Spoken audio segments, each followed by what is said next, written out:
நம்மள நிறைய பேருக்கு பால்னஸ் ரொம்பவே பெரிய இஷ்யூவாக இருக்கும். அதே மாதிரி ஹேர் ஃபால் ஆகிட்டு திரும்ப ஹேர் க்ரோத் ஆகலை அப்படின்ட்டு ரொம்பவே ஃபீல் பண்ணுவாங்க. அந்த மாதிரிலாம் இருக்கவங்க இந்த டிப்பை நீங்கள் ரெகுலராக ஃபாலோ பண்ணுங்கள். கண்டிப்பாக உங்களுக்கும் ஹேர் க்ரோத் ரொம்பவே நல்லாயிருக்கும்.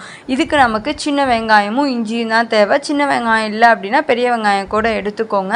வெங்காயத்தை எடுத்து நல்லா வாஷ் பண்ணிவிட்டு அதோட தோலெல்லாம் எடுத்துகிட்டு 1-2 கட் பண்ணி மிக்ஸி ஜாரில் மாற்றிக்கோங்க. சின்ன துண்டு இஞ்சி எடுத்துகிட்டு அதையும் நல்லா வாஷ் பண்ணிவிட்டு தோலை சீவிட்டு மிக்ஸி ஜாரில் மாற்றிடுங்க. கொஞ்சமாக வாட்ரு ஊற்றி அதை நல்லா அரைச்சிக்கோங்க. அரைச்சிட்டு அதை ஃபில்ட்ரு பண்ணி எடுத்துக்கோங்க. இப்போ அது கூட கொஞ்சமாக கேஸ்டர் ஆயில் ஆட் பண்ணி அதை நல்லா கலந்துட்டு அதை ஒரு ஸ்ப்ரே பாட்டிலில் மாற்றிடுங்க. மாற்றிட்டு நல்லா உங்கள் ஸ்கேல்பில் படுற மாதிரி அப்ளை பண்ணுங்கள். ஒவ்வொரு டைமும் ஸ்ப்ரே பண்ணி விட்றப்ப நல்லா ஸ்கேல்பில் படுற மாதிரி அப்ளை பண்ணிவிட்டு கையால் நல்லா மசாஜ் பண்ணிவிட்டு விட்டுருங்க.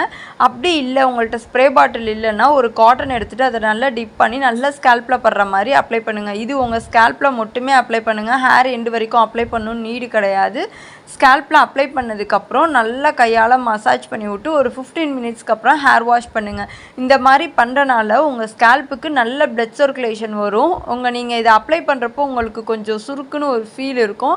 அதுதான் உங்களுக்கு நல்லா ஸ்கேல்பில் எந்தாவது இச்சிங் ப்ராப்ளம் அந்த மாதிரி இருந்துச்சுன்னா ஸ்கேல்ப் இன்ஃபெக்ஷன் க்யூர் ஆகி உங்கள் ஹேர் க்ரோத்தை ப்ரொமோட் பண்ணுறதுக்கு இது ரொம்பவே ஹெல்ப் பண்ணும்.